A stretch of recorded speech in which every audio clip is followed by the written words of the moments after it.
I've noticed, and you can correct me, ma'am, I'm seeing it wrong. I noticed that the Democratic representatives, the party itself, they, as I mentioned earlier, they don't respect blacks. They think that blacks are not capable enough to do it for themselves. So they offer them affirmative action and reparations and things like that. They think that the blacks can't take care of themselves, so they're lowering the standards in order to get into a white university. They're now telling the blacks that they don't have to take the test because they can't pass the white man's test. They think that the blacks, rather than having a father and mother in the home, they offer them government. They don't believe that the blacks are capable. And what I don't understand about that, and since you're involved in strategizing for them, what I don't understand, why do the blacks accept themselves being treated that way? Like they just can't do it. They're lowering the whole, even to get in certain jobs and things, they're lowering the standards for the blacks so that they can get it, otherwise they won't get it. I don't understand why the blacks put up with that. Those type of things are just kind of balancing the scales from things that happened decades before. So as you know, slavery happened. It wasn't that long ago, as you know. Over 150 years ago. And my mother, not my grandmother, my mom went to a segregated school. So it's not that long ago. I did too. Okay, so you understand. It's not like this is distant. But blacks were better off then. They didn't beg, they didn't blame. Let's see. So back after World War II, there was a period in the United States, about 20 to 30 years, where when people came back from the war, they were given home loans that they had no interest or didn't even have to pay back. They were given cars, they were given free college education, they were given all of these things that purposely excluded black people. So there was a time in this country where white people got handouts, but we didn't call it that. Back at the time, you know, the GI Bill, all of those funds, we didn't call it a handout, we called it an opportunity. And when people look back on that time, they look back on that time, a lot of white people, as a very happy time because they got a leg up in the country, they got a fresh start, they got the money and the support that they needed to build the generational wealth that they have today. And black people didn't have access to it. They were literally purposely excluded because of racism, because of Jim Crow, because of all of these things that purposely left us out and did not give us access to the same type of help that white people did. Where did you get that information from? Because it's not true. Where did you get that from? The GI Bill, you should look it up. I know black men who went to the military, they got the GI Bill too. It wasn't just the white. I have family members who went to the military, they got the GI Bill. Yep. When they got out, they were able to go to school and they were able to purchase. But a lot of them were able excluded. to purchase a home and things like that. And they were black, right? So I'm trying to figure out where you get that information from because it's not true. It's just true. We can agree to disagree, but I grew up in Alabama when the Jim Crow law existed, and that what you said wasn't true. Yeah, my family black grew up people in were Texas. doing better during the Jim Crow law than they are today because they weren't begging and blaming, and the country didn't have to lower the standards to let them in. It's not lowering the standards, it's giving people access. We know right now, literally recently in Texas, there was a job posting that went out where people were sending clone resumes, same exact resume, you just put a black name on it and a white name on it, and the white people were still getting the job or getting called for interviews when the black name wasn't. Like, this is 2023. So, you know, racism exists.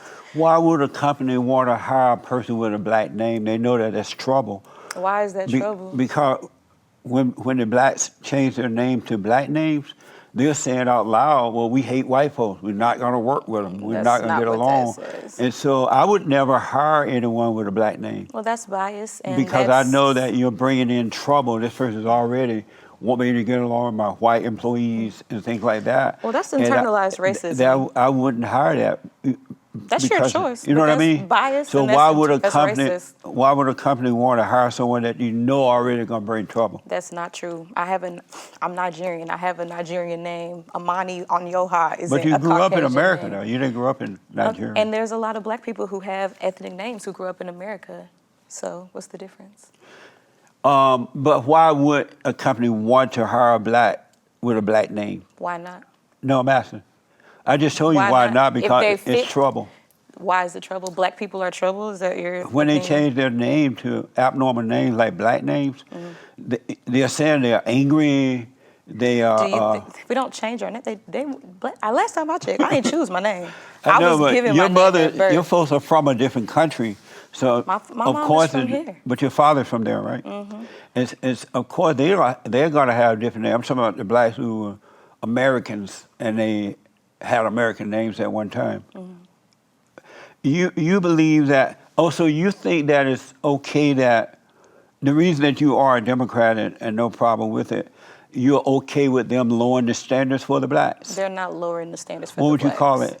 Because these people are They're not qualified. If you're not qualified, then you won't get the job. But if But you have the qualifications, but if the you have the qualified person resume, is the person that can pass the test, if you can not pass the the one that test. can't pass the test. There's a lot of black people who have had affirmative action who have passed the test and are very educated. They have master's degrees. They have high GPAs. But how would they you know pass that the though? test. Since you know that they only get into these schools based on color. They're not And so only getting into the schools the based on standards color. been lowered so the blacks can get in. So you have to assume that all the blacks are just getting in because, not because of qualification, but because of affirmative action. It's just not true. Is that true? It's not true. Okay. You believe that there are benefits to having a more progressive leadership that is willing to change the law for working class people, such as raising the minimum wage. Are you okay if you had a business, your own business? Would you be okay with the government telling you in your own private business that you have to raise the minimum wage? I have my own private business because Oh, you I'm do? a partner at this firm, so I do own a portion of the firm. And we unionized our staff. We told them, hey, y'all should unionize. And we did their union negotiation in 2 days. We gave them good wages, they got medical, and we are bound by that union contract, and it goes up every year, and we have to reaffirm it, and we did it, and it's fine. You wouldn't have done it had not you gotten a union? You We wouldn't have had it naturally anyway. done that? Yeah, we told them to unionize. No, if they had not gotten a union, you would not have paid them for what they were worth? We were still paying them really well. We just wanted just to have that partnership with the union to hold us accountable. We were already paying them well. They already had great wages. So when it came down to negotiate, we ratified our union contract in 2 days. It didn't take long because we had already been providing the things that they would have wanted. So And you say you needed the union to hold you responsible? we don't need them to, but we're not afraid of it. What's the But problem? why, if you were going to do the responsible thing, why did you need a union? I don't quite understand. We didn't need it, but our staff, people want it. Like, people like to be unionized. They like to have the backing of a union. So yeah, they're here. They're our partners in it, and it's working out great. But I don't quite understand, because if you guys were going to do the right thing anyway, and the staff knew that, why would they want a union? Because now they have to pay union we dues. told them to unionize. Now and they have to wanted pay union dues. And they're happy. They may get a raise, but that raise going to go toward the union dues, which benefit the unions to go to the Democratic representatives to help support the Democrats to get what they want to get. Yeah, we can be transparent. Union dues are 0.08% of our staff's paycheck.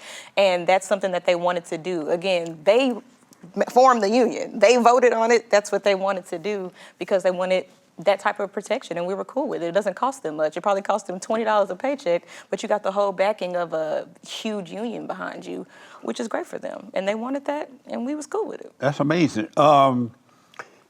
You want to stop union busting. Why? Why would you union bust? Why do you want to stop union busting? Because if people want access to better wages, health care, time off, sick leave, they should be able to have that.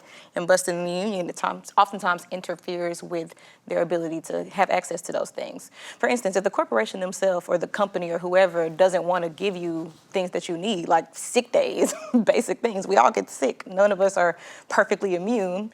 Then you should be able to have access to those things and don't stand in the way of an entity that's trying to provide those type of protections for workers. All of my life, I worked for different companies before I started my own thing. And I never worked for a company where they didn't give you time off, vacation time, sick time. And if you need to be off, they'll let you go and take care of your business. Where did that idea come from that companies don't do that and you need a union? There's unions have been here long before either of us were Yeah, I know. Yeah, alive. you're So right. Yeah, a they've been long around a long time time. ago. And America was, again, better back then when we had union strength, because a lot of the sneaky things that some corporations and some businesses do. Like I said, I'm a business owner myself, so I understand that there are some businesses and corporations who are cool with giving people paid time off, bereavement, all of that. But then there are some people who try to skip corners. Like we had the big thing with Palestine, Ohio, and the labor workers. They were not given paid sick days. Like, why? In 2023, are we not giving people paid sick days? So there are some industries that don't do the basic things that you grew up on and that I've known most of my jobs to offer. Some people don't.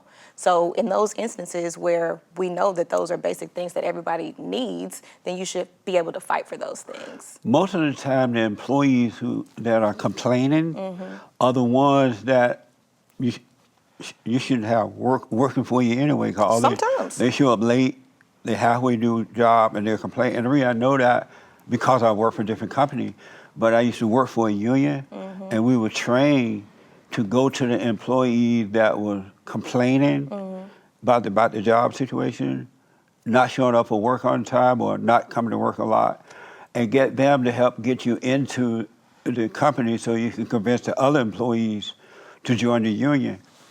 And it's not that the union care about the people, the union care about the money. And they'll live it high on the hog while the employees are paying their salary, by way of union dues. It's not like they care about them, they just care about the money and the perceived power that they're getting. Do you think that unions care about you?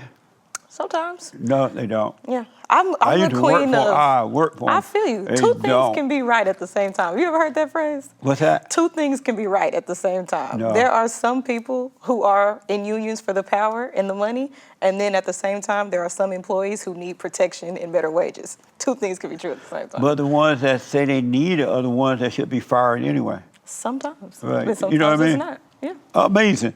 And so, the union in the older days, I think they may have meant well, but the unions today are no good. They're just one-sided union for the Democratic Party, and they can care less about the people. I'm not for the unions, especially since I work for them and I know the thinking of the unions. And they go out and they convince the people, you need more money, you need this, and you need that. And when the people think that they're going to get more, they'll afford, but they end up getting nothing. It's the union that does it.